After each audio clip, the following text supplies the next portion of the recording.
मेरा नाम खुशी है और मेरी उम्र 24 साल है। लो खाना खा लो। मैंने अपने भाई को देखते हुए कहकर उसके सामने खाना रखा। वो काम से अभी वापस लौटा था और नहाने धोने के बाद खाना खाने बैठ गया था। चटनी, अभी मैं खाना देकर पलटी ही थी, तभी मेरे भाई ने सवालिया अंदाज में प्लेट में रखी रोटी के साथ बजाय सब्जी की चटनी को रखे देखकर कहा। मैंने एक गहरा सांस लिया और पलटकर हल्की आवाज में उसे बताया, सब्जी लाने के लिए पैसे नहीं थे। मैंने और मम्मी ने भी चटनी के साथ ही रोटी खाई है, तू खा ले। और इतना कहकर मैं उसका जवाब सुने बिना पानी का जग लाकर उसके सामने रखा और फिर अपने आंसू छुपाते हुए कमरे में चली गई। ये गरीबी भी बहुत बुरी चीज़ है, अच्छे अच्छे की मत मार देती है और जिंदगी की सारी परेशानियां एक ही झटके में दिखा देती है। और न सिर्फ दिखा देती है बल्कि बहुत कुछ सिखा भी देती है। मैंने अपने भाई से झूठ बोला था कि हमने चटनी के साथ रोटी खाई है, बल्कि सच तो ये था कि हमने रोटी ही नहीं खाई थी, क्योंकि घर में इतना आटा ही नहीं था। कई बार ऐसा होता था कि घर पर पैसे खत्म हो जाते और मुझे अपने भाई के सामने रोटी के साथ चटनी रखनी पड़ती थी। और कभी कभी तो आटा भी नहीं होता था, तो हम लोग भूखे ही सो जाते थे और भाई को मैं रोटी दे दिया करती थी, क्योंकि वो रात को काम पर से वापस आता था।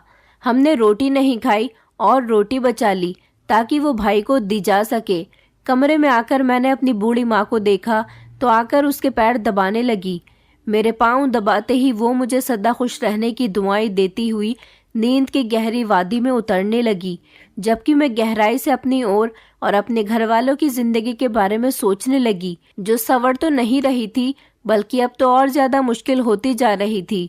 और जिंदगी मुश्किल होने के साथ साथ मेरा सब्र भी अब खत्म होता जा रहा था। दीदी, अभी मैं अपनी सोच में ही खोई हुई थी जब अचानक अपने भाई की आवाज पर चौंक कर दरवाजे की तरफ देखने लगी, जहां पर खड़ा वो मुझे ही देख रहा था। उसे शायद कुछ बात करनी थी, तभी वो यूं यहाँ आया था, वरना वो रात का खाना खाने के कुछ देर बाद सो जाता था। मैंने मुंह पर उंगली रखकर उसे चुप रहने को कहा ताकि मम्मी उठ न जाए, और फिर खुद धीरे से उठकर उसकी तरफ बढ़ी। कमरे का दरवाजा बंद करके बाहर आई और कहा कि हाँ बोलो, क्या बात है। मैंने सवालिया नजरों से उसे देखा तो वो अपनी शर्ट की जेब से कुछ निकालने लगा और फिर वो चीज निकालकर मेरी तरफ बढ़ाई तो मेरे चेहरे पर खुशी के रंग चमक उठे, क्योंकि वो पैसे थे 3000 रुपए, जिससे हमारा एक हफ्ता तो आराम से निकल जाता था। मैंने उससे कहा कि तुझे मजदूरी मिली है। मैंने नरमी से अपने भाई की पीठ थपथपाकर पूछा तो उसने सर हिला दिया और फिर कुछ कहे बिना ही अपने कमरे में चला गया। मैंने अपने कमरे में आकर पैसे संभाल कर रखे और खुद भी अपने पलंग पर सोने के लिए लेट गई। पैसे आ गए थे तो मेरी फिक्र भी कुछ खत्म हो गई थी, लेकिन ये सोच जरूर मेरे दिमाग में आई थी कि गरीब होना खुद में एक बेइज्जती की बात है, जिससे हम पहले से ही दो चार हैं। मेरी आंखों के सामने मेरी जिंदगी के बहुत साल गुजरने लगे थे, जो मुझे एक भी खुशी अब तक नसीब नहीं हुई थी, बल्कि सारी जिंदगी गम में ही गुजरी थी। मैंने जब से होश संभाला था, खुद को एक गरीब से घर में पाया, उस घर में जिस घर में मेरे पापा, मेरी मम्मी, मेरा भाई और मैं रहती थी।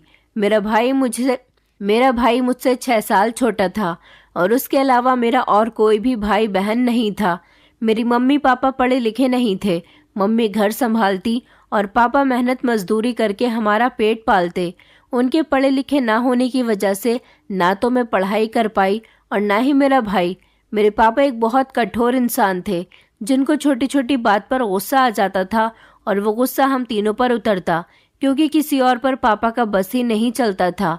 हम लोग गरीब थे, तभी मेरे मम्मी और मेरे पापा के रिश्तेदारों का हमारे घर पर आना जाना ना कि बराबर था। मेहमान भगवान होते हैं, लेकिन हम जैसे गरीबों के लिए तो वो शैतान बन जाते हैं, जिनकी खातिर वगैरह के लिए हमें किसी से उधार लेना पड़ता था। तभी मेहमानों के ना आने पर हम लोग बहुत ज़्यादा खुश होते थे। जिंदगी यूं ही कठोर आजमाइशों और परेशानियों में गुजरती जा रही थी, जबकि मेरा भाई 16 साल का हो चुका था जब मेरे पापा का देहांत हो गया। वो गुस्से वाले और कठोर दिल ही सही, मगर वो हमारे पापा थे, जिन्होंने सारी जिंदगी बहुत मेहनत करके हमें पाला और अब उनका साया हमारे सर के ऊपर से उठ गया था। पापा के मरने के बाद हमारे हालात बहुत ज़्यादा ख़राब हो गए, जिसकी वजह से मम्मी बीमार रहने लगी। पहले मैं बुनाई सिलाई कर लेती थी, लेकिन अब घर की सारी जिम्मेदारी मुझ पर ही आ पड़ी थी। तभी बुनाई और सिलाई का वक्त मुझे नहीं मिल पाता था और अब मैं पहले जैसे पैसे भी नहीं कमा पा रही थी। भाई अभी 16 साल का था, उसे ज़्यादा समझ नहीं थी, लेकिन फिर भी वो काम ढूंढना शुरू कर चुका था, क्योंकि कुछ न कुछ कमाना तो था ही ताकि पेट भरा जा सके। एक हफ्ते में उसे मजदूरी मिल गई। सारा दिन चौखे रेत इधर से उधर ले जाने का काम करता और फिर शाम को वापस घर आ जाता। रोज के रोज उसे इतने पैसे तो मिल जाते थे कि 2 वक्त का खाना बन सके और हमारी माँ के लिए दवाई आ सके। जिंदगी अब यूं ही गुजरने लगी थी। मैं 24 साल की थी जबकि मेरा भाई 18 साल का हो गया। उसने बताया था कि अब वो एक वर्कशॉप में काम करता है जहाँ का मालिक अच्छा है। वो शाम को 7 बजे के बाद घर वापस आता था। मुझे परेशानी तो होती थी, लेकिन वो मुझे तसल्ली दे देता था कि वो अच्छी जगह पर काम करता है, जिस पर मैं कुछ मुतमईन भी हो गई थी। उसने जो 3,000 रुपये दिए थे उससे हमारे 10 दिन गुजर गए थे। आज उसे वर्कशॉप के मालिक से पैसे मिले थे और मैंने उससे कहा था कि आते हुए सब्जी वगैरह लेते आना तो मैं खाना बना लूंगी, जिस पर वो हाँ कहकर चला गया था। मैं घर से ज़्यादा बाहर नहीं निकलती थी और घर का सौदा भी वही लाता था। वो 7 बजे के बाद घर आ जाता था। तभी मैं उसका इंतज़ार कर रही थी, लेकिन 7 बजे के बाद 9 भी बज गए। मेरा भाई रोहन अभी तक नहीं आया। मुझे परेशानी सी होने लगी थी क्योंकि रात बहुत ज़्यादा गहरी हो गई थी। मैंने आज रात का खाना अभी तक नहीं बनाया था क्योंकि मेरे पास पैसे नहीं थे कि मैं बाहर जाकर सब्जी वगैरह खरीद कर लाती। अपने भाई रोहन का इंतज़ार था कि वो आए और सब्जी लेकर आए तो मैं खाना बना लूं। मैं और मेरी मम्मी परेशानी से दोपहर से भूखी बैठी हुई थी। पैसों की बचत के लिए हम सिर्फ 2 समय का ही खाना बनाते थे, तभी दोपहर को भी कुछ नहीं खाया था। यही वजह थी कि भूख से मेरा और मेरी मम्मी का बुरा हाल था। भूख लगने के साथ साथ मुझे मेरे भाई की भी फिक्र हो रही थी कि वो ना जाने किस हाल में होगा। कई बार गली से होकर देखकर आई थी, लेकिन उसके आने का कोई भी नामो निशान नहीं था। मुझे तो उसकी वर्कशॉप का भी पता मालूम नहीं था, क्योंकि ना कभी मैंने उससे पूछा था और ना ही उसने बताने की तकलीफ की थी। तभी मुझे और ज़्यादा परेशानी हो चुकी थी। उसका इंतज़ार करते करते हमें रात के 2 बज चुके थे। मैं और मेरी मम्मी अभी तक भूखी बैठी भाई के आने का इंतज़ार कर रही थी और वो जब तक घर नहीं आया था। अचानक दरवाज़ा बजा तो मैं खुश हो गई कि शायद रोहन आ गया है। मेरी मम्मी ने कहा कि जा जल्दी देख उसे, तो मैं भागती हुई दरवाजे के पास गई कि भाई आ गया है तो उसे ज़्यादा देर दरवाजे पर खड़ा नहीं रखूं। उसके आने की खुशी और परेशानी कम होने पर मैंने तेज़ी से बिना पूछे दरवाज़ा खोल दिया कि इस समय तो वही घर पर आया होगा। लेकिन सामने 4 लड़कों को देखकर मैं बहुत हैरान हो गई। वो कौन थे और कौन नहीं, मैं बिल्कुल नहीं जानती थी। तभी मुझे और ज़्यादा घबराहट होने लगी और मैंने तेज़ी से दरवाज़ा बंद करना चाहा ताकि वो लोग अंदर ना आए, लेकिन उनमें से एक ने दरवाज़ा बंद करने से पहले ही दरवाजे में अपना पैर अटका करके मेरी तरफ धकेला तो मैं लड़खड़ाकर पीछे हुई और तेज़ी से अपनी माँ की तरफ भागने लगी, जो हांफती हुई कांपती हुई मेरी तरफ आ रही थी। लेकिन उनकी मेरी तरफ पहुँचने से पहले ही उन 4 लड़कों में से एक लड़के ने मुझे मेरे हाथों से पकड़ा और मुझे अपने साथ घसीटते हुए बाहर ले जाने लगा। मैं शोर मचाना चाहती थी ताकि मोहल्ले में से कोई मेरी मदद के लिए आ जाए। मेरी माँ दूर से ज़मीन पर बैठी बेबसी से मुझे देख रही थी। वो पहले ही बीमार थी, मेरी क्या मदद कर सकती थी। वो मुझे घसीटते हुए गाड़ी में अपने साथ बिठाकर ले गए। खतरा महसूस करते हुए मैंने शोर मचाने के लिए मुंह खोलना चाहा, लेकिन तभी उस लड़के ने मेरे हाथ को टाइट से पकड़ा तो मैं कर्राहने लगी। वो बोला कि अगर तूने ज़रा भी शोर मचाया तो तेरी इज्जत यहीं पर तार तार करके फेंक देंगे। उनकी धमकी सुनकर मैं डर कर रह गई। वो 4 लड़के थे, ताकत में मुझसे कई गुना ज़्यादा बड़े। वो चाहते तो क्या कुछ नहीं कर सकते थे मेरे साथ, और मैं अपना बचाव भी नहीं कर पाती। तभी इज्जत के डर से मैं चुप रह गई और बिल्कुल भी शोर नहीं मचाया, क्योंकि मुझे अपनी जान से बढ़कर अपनी इज्जत प्यारी थी। दिल माँ के लिए परेशान था तो दिमाग आने वाले वक्त से मुझे समझ में नहीं आ रहा था कि ये लोग आखिर हैं कौन और मुझसे क्या चाहते हैं। हमारी तो किसी से कोई दुश्मनी भी नहीं थी जो कोई यूं हमारा दुश्मन बनता। मैं इन्हीं सोचों में थी, तभी गाड़ी एक झटके से रुकी। ये कोई सुनसान और वीरान इलाका था। वो लोग मुझे गाड़ी से उतारकर एक कच्चे और पुराने घर में लेकर आ गए और फिर मुझे एक कच्चे कमरे में ले गए। डर की वजह से मेरा पूरा जिस्म कांप रहा था और मैं दिल ही दिल में मंत्र का जाप करके भगवान से अपनी और अपनी इज्जत की हिफाजत की दुआ मांग रही थी। कमरे में लाने के बाद उन्होंने मुझे छोड़ा और बोले कि जब तक साहब नहीं आ जाते तब तक इस लड़की के पास कोई नहीं जाएगा। उनकी बातें सुनकर मेरे दिमाग में कई सवाल आने लगे।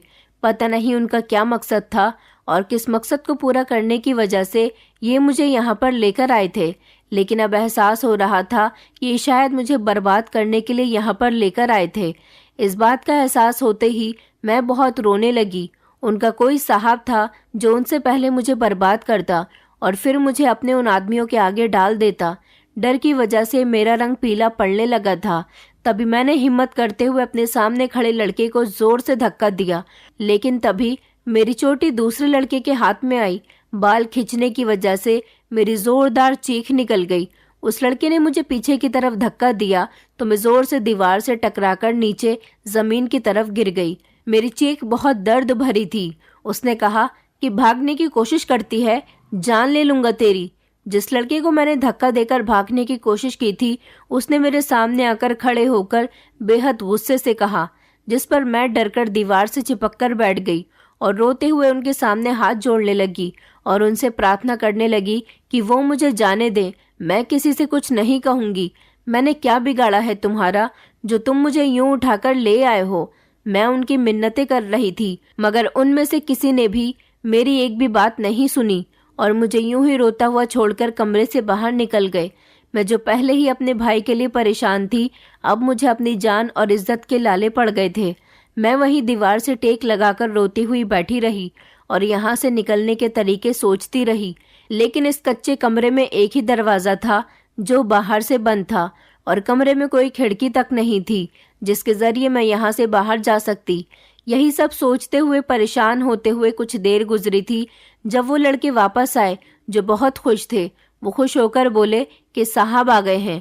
उनकी बात सुनकर डर की वजह से मेरा दिल धक धक करने लगा कि पता नहीं कौन होगा, कितना डरावना और कठोर होगा और पता नहीं मेरा क्या हाल करेगा। इन्हीं सब डर की वजह से मेरी आंखों के सामने अंधेरा छाने लगा था। तभी दरवाज़ा खुलने की आवाज़ आई।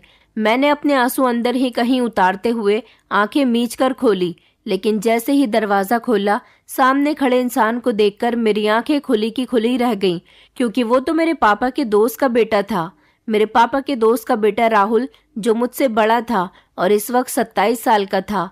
अनपढ़, आवारा और बुरे दोस्तों की सोहबत में रहने वाला राहुल, जिसे मैंने कभी कभार ही देखा था, वो मेरे पापा के दोस्त का इकलौता बेटा था। उनके अलावा उनकी 3 बेटियां थीं। हमारे मुकाबले पापा के दोस्त का ताल्लुक मिडिल क्लास फैमिली से था।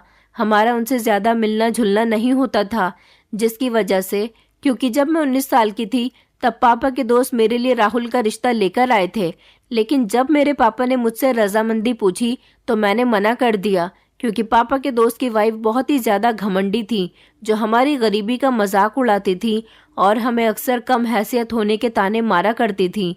हम गरीब थे तो इसमें हमारी क्या गलती थी। दौलत और अमीरी इंसान की किस्मत में लिखी होती है। अगर वो हमारी किस्मत में नहीं थी तो हम बुरे या बेकार तो नहीं हो गए थे, मगर पापा के दोस्त की वाइफ हमें बेकार ही समझती थी। यही वजह थी कि मेरी उनसे बिल्कुल भी नहीं बनती थी। मेरे इनकार को वजह बनाकर उन्होंने हमसे ताल्लुक ही ख़त्म कर दिया और हमसे मिलना जुलना बिल्कुल बंद कर दिया। मुझे बुरा तो लगा था कि मेरी वजह से पापा से उनके दोस्त छूट गए, मगर उनके ताने और बेइज्जती सहने से बेहतर तो यही था। राहुल को उसके बाद मैंने कभी नहीं देखा, या फिर वो खुद ही मेरे सामने नहीं आया था। मैं ये भी नहीं जानती थी कि वो रिश्ता राहुल की मर्जी से लाया गया था या फिर पापा के दोस्त की मर्जी पर। इस सब को मैं बिल्कुल भूल चुकी थी, लेकिन अब राहुल को अपने सामने देखकर मुझे सब कुछ याद आ गया था और उसे देखकर मुझे अब लग रहा था कि शायद उसने मुझसे शादी से इनकार का बदला लेने के लिए मुझे किडनैप करवाया और अब वो जो चाहे मेरे साथ कर सकता है। ये एहसास होते ही मैंने तेजी से रोना शुरू कर दिया, लेकिन बोली कुछ नहीं। तुम लोग जाओ यहाँ से, उन लड़कों के साहब यानी राहुल ने कठोर अल्फाज में उनसे कहा। मगर साहब, उनमें से एक ने कुछ कहना चाहा। जब राहुल ने गुस्से से घूरकर उन्हें देखा, जिस पर वो सर झुकाकर फौरन बाकी लड़कों को लेकर कमरे से बाहर निकल गया। अब कमरे में मैं और राहुल अकेले ही रह गए थे और डर की वजह से मुझे कुछ समझ में नहीं आ रहा था कि मैं कहाँ जाकर छुप जाऊं। वो धीरे धीरे चलता हुआ मेरे पास आया और मेरे पास आकर बैठ गया तो मैं डर की वजह से उठकर खड़ी हुई और उससे कहने लगी, दिखा दी ना तुमने अपनी औकात, बता दिया ना कि तुम एक आवारा बदतमीज लड़के हो जिसे बेबस लड़कियों के साथ वक्त गुजारने की आदत है। तुम्हें शर्म नहीं आई अपने ही पापा के दोस्त की बेटी को अगवा करवाकर उसकी इज्जत को खतरे में डालते हुए? मैं शेरनी की तरह हलक से दहाड़ी, हालांकि अंदर से बहुत ज्यादा डरी हुई थी। वो मुझे जो मर्जी नुकसान पहुंचा देते मैं कुछ नहीं कर सकती थी। किस बात की अकड़ है तुम में? राहुल ने बहुत ही गुस्से में पूछा। मैंने कहा, अब समझी मैं, तो तुम मुझसे शादी ना करने का बदला ले रहे हो ना? तुम इतने कमजोर निकलोगे मुझे पता ही नहीं, मैंने बहुत नफरत भरे अल्फाज में कहा। मेरी कमजोरी का तुम्हें बहुत जल्दी पता लग जाएगा जब किसी को मुंह दिखाने के लायक नहीं रहोगी। राहुल ने भी जहर उगलने वाले अल्फाज में कहा। उसके अल्फाज इतने कठोर थे कि मेरी रीढ़ की हड्डी तक कांप उठी थी। हाँ कहकर वो गुस्से से उठकर कमरे से बाहर निकल गया। उसके जाते ही एक लड़का कमरे में आया तो मैंने अपनी बर्बादी के खौफ से चीखना शुरू कर दिया, लेकिन वो मुझे घूरता हुआ हाथ में पड़ी ट्रे वहां रखकर बाहर चला गया, जिस पर मैंने तेजी से कमरे का दरवाजा अंदर से बंद किया और खाने की तरफ बढ़ी। पहले मैंने सोचा कि कहीं खाने में कुछ मिलाया हुआ ना हो, लेकिन भूख से इतना बुरा हाल था कि मैं अंजाम की परवाह किए बिना खाना खाने लगी। वैसे भी दरवाजा अंदर से बंद कर रखा था तो वो लोग अंदर आ ही नहीं सकते थे। खाने से फ्री होकर मैं अपनी माँ और भाई के बारे में सोचती सोचती वहीं सो गई थी। फिर मेरा हर दिन, हर लम्हा, हर वक्त इसी डर के साथ गुजरने लगा कि अभी कोई आएगा और मैं बर्बाद होकर रह जाऊंगी।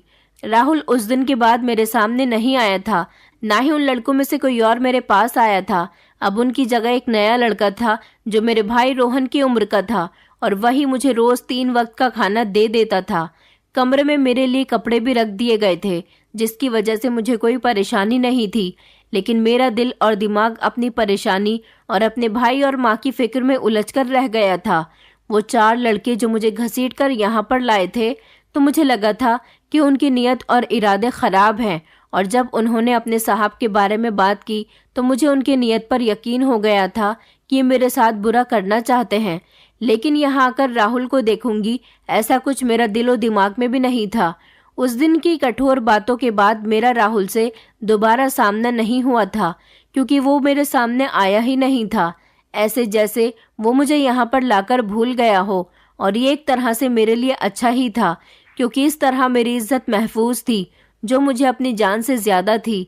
1 दिन, 2 दिन, 3 दिन और फिर करते करते 10 दिन गुजर गए, लेकिन मुझे उस कमरे से आज़ाद नहीं किया गया जिसमें मैं रह रहकर बोर हो गई थी और किसी न किसी तरीके से यहाँ से भाग जाना चाहती थी। लेकिन अभी तक मुझे कोई मौका नजर नहीं आ रहा था।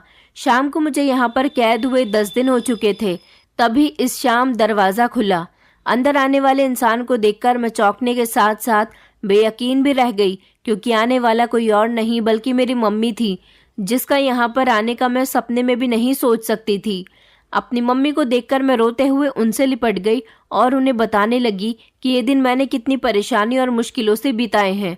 हाँ, ये सच है कि मुझे यहाँ पर कोई परेशानी नहीं दी गई, लेकिन जितनी परेशानी में मैं रही थी या तो मैं जानती हूँ या मेरे भगवान ही जानते हैं। मेरी मम्मी मुझे तसल्ली देते हुए मुझे बाहर ले जाने लगी, और ये देखकर मुझे बहुत हैरत हुई कि बाहर कोई भी नहीं था जो रोक लेता, बल्कि जो लड़का मुझे खाना देने के लिए रुका हुआ था वो एक गाड़ी में हमें बिठाकर घर छोड़कर गया था। घर पहुंची तो इस ख्याल से डर गई कि अब तक तो मोहल्ले में मेरी बदनामी हो गई होगी और अब ना जाने लोग क्या बातें बनाएंगे। मेरी मम्मी बहुत ज़्यादा सुकून से थी और यही बात मुझे उलझा रही थी। घर में मुझे कहीं भी रोहन नज़र नहीं आया था, तो मैंने अपनी मम्मी से उसके बारे में पूछा, लेकिन मम्मी ने मुझे टाल दिया कि सुबह मिल लेना, आज वो घर पर नहीं आया और मैं फिक्र ना करूं, सब ठीक है। मैं मुतमईन होकर अपनी मम्मी के कमरे में सोने के लिए लेट गई। इतने दिन तक उस अनजान कमरे में डर की वजह से सो भी नहीं पाई थी, और आज अपने ही घर में खुद को महफूज पाकर कुछ ही पलों में गहरी नींद में उतर गई थी। अगले दिन मैं जल्दी जगी थी। नाश्ता वगैरह बनाकर मैंने खुद भी किया और मम्मी को भी करवाया, लेकिन रोहन अभी भी नहीं आया था। मैंने मम्मी से अपनी परेशानी का बताया कि मोहल्ले वाले न जाने क्या बातें बनाएंगे, और ये भी पूछा कि उन्होंने मुझे ढूंढा कैसे, और साथ ही मैंने मम्मी को राहुल के बारे में बताना चाहा कि ये सब उसने किया है। मगर मेरी मम्मी मुझे तसल्ली देते हुई तैयार होने का बोलने लगी, और फिर जब मैं तैयार हो गई तो वो मुझे लेकर बाहर आ गई। अगले 1 घंटे में हम अस्पताल में थे। यहाँ आकर मेरा दिल घबराया, मगर मेरी मम्मी मुझे कुछ भी बताने के लिए तैयार नहीं थी। कुछ ही देर में हम एक कमरे के बाहर खड़े थे, लेकिन जब मैंने कमरे में झांका तो ये देखकर हैरान रह गई कि सामने ही बेड पर राहुल लेटा हुआ था और काफी हद तक जख्मी भी था। उसके करीब रखी कुर्सी पर उसकी मम्मी बैठी हुई थी। मेरी मम्मी उसकी हालत पर आंसू बहा रही थी, मगर मुझे खुशी हुई कि मेरे साथ बुरा करते करते उसी के साथ बुरा हो गया। मैंने अपनी मम्मी को रोने से रोका और बताया कि राहुल ने मेरे साथ क्या करने की कोशिश की, जिस पर मेरी माँ ने मुझे डांटा और बहुत नर्म लहजे में राहुल से हमदर्दी जताते हुए कहने लगी, रोहन किसी वर्कशॉप में काम करता था, मगर सारे पैसे घर पर नहीं देता था, बल्कि वो जुआ खेलने लगा था। जुए में पैसे लगाता और हार जाता, लेकिन अगली बार फिर पैसे लगाता। वो जुए की बुरी लत का बहुत बुरी तरह से शिकार हो गया था। सब उसके बुरे दोस्तों की बुरी सोहबत का असर था। वो हमसे छुपाकर ये सब करता था, तभी घर में हम सब भूखे होते थे। और यही नहीं, वो नशा भी करने लगा था। लेकिन एक दिन वो रोता हुआ राहुल के पास गया, क्योंकि हमारा रिश्ता बेशक राहुल और उसके घर वालों के साथ खत्म हो गया था, मगर रोहन राहुल से बात करता था, क्योंकि वो राहुल को बहुत अच्छा समझता था, और वो वाकई बहुत अच्छा था।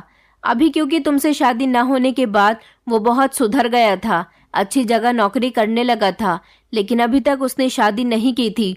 उसने रोते हुए राहुल को बताया कि जुए में आज काफी सारे पैसे हार गया, जो देने के लिए उसके पास पैसे नहीं थे, जबकि जोश में उसने अपनी बड़ी बहन को देने का फैसला कर दिया। मेरी मम्मी ने बताया तो मैं हैरान होने लगी कि ऐसा कैसे हो सकता था। इससे पहले कि मैं कुछ बोलती, मेरी मम्मी फिर से बोलना शुरू हो गई। उसके बाद राहुल ने मुझसे बात की और अपना प्लान बताया। तुम्हें बचाने के लिए राहुल ने झूठा नाटक किया और कुछ लड़कों के जरिए तुम्हें अगवा कर लिया। उस रात, जिस रात वो सेठ तुम्हें लेने के लिए आने वाला था, रोहन को राहुल ने ही कहीं छुपा दिया था, ताकि वो सेठ उसे नुकसान ना पहुंचा सके। उसके बाद राहुल मुझे अपने घर ले गया और पूरे 10 दिन मैं वहां रही, और रोहन राहुल के साथ किसी सुरक्षित जगह पर। राहुल ने तुम्हें इसलिए छुपाया था ताकि वो सेठ तुम तक ना पहुंच सके, और फिर उस सेठ पर केस कर दिया कि उसने तुम्हें अगवा किया हुआ है, क्योंकि उसने रोहन को धमकी दी थी कि उसकी बहन को उठा लेगा। पुलिस को उसके खिलाफ और भी सबूत मिल गए, जुआ खेलने और चोरी चकारी के, जिस पर बाद में पुलिस ने उसे गिरफ्तार कर लिया। और ऐसे ही 10 दिन में ही ये सब कुछ ठीक हो गया। लेकिन सेठ के दोस्त ने राहुल का एक्सीडेंट करवा दिया, जिसकी वजह से वो आज अस्पताल में पड़ा है। और ये सब सिर्फ इसीलिए कि वो तुम्हें और हमें उस सेठ से महफूज करना चाहता था। रोहन का इलाज चल रहा है और 3 महीने के अंदर वो भी घर वापस आ जाएगा। मेरी माँ सारी बात बताकर जब चुप हुई तो मैं बहुत रोने लगी। मैंने राहुल को इतना गलत समझा था। उसने तो मेरी खातिर अपनी जान दांव पर लगा दी थी। मैं अपनी मम्मी के साथ कमरे में गई। पापा के दोस्त और उनकी वाइफ का व्यवहार मेरे साथ अच्छा था, जिस पर मुझे बहुत खुशी हुई। राहुल नींद से जागा तो मैंने उसका धन्यवाद किया, जिसने मेरे लिए इतना खतरा मोल लिया था। मैं उसका एहसान मान रही थी, जिस पर वो धीरे से मुस्कुराया और बोला कि जिनसे मोहब्बत हो उन पर एहसान नहीं किए जाते, बल्कि ये तो मोहब्बत करने वालों के ऊपर फर्ज है कि वो जिससे मोहब्बत करते हैं उसकी दिलो जान से हिफाजत करें। उसकी बात सुनकर मुझे एहसास हुआ कि वो मुझसे मोहब्बत करता था, तभी मुझसे शादी करना चाहता था। मैं चुप हो गई और फिर उसका शुक्रिया अदा करके मैं मम्मी के साथ घर वापस आ गई। 3 महीने बाद रोहन भी घर वापस आ गया। मेरे पापा के दोस्त की वाइफ एक बार फिर मेरा रिश्ता लेकर घर पर आई, और इस बार हमने मना नहीं किया, जिस पर 2 महीने के अंदर अंदर मेरी और राहुल की शादी हो गई। रोहन भी सुधर गया था और राहुल ने किसी अच्छे काम पर लगवा दिया था। रोहन ने भी मुझसे माफी मांगी थी, जिस पर मैंने उसे और इस सब को उसकी नादानी समझकर माफ कर दिया। अब मैं चैन और सुकून से थी, और अब मैं राहुल के साथ हंसी खुशी जिंदगी गुजार रही हूँ। लेकिन कभी कभी सोचती हूँ कि अगर राहुल ना होता तो मेरा क्या होता, मगर भगवान का करम था कि उसने मुझे राहुल जैसा हमसफर दिया था। दोस्तों, उम्मीद करती हूँ आपको हमारी कहानी पसंद आई होगी।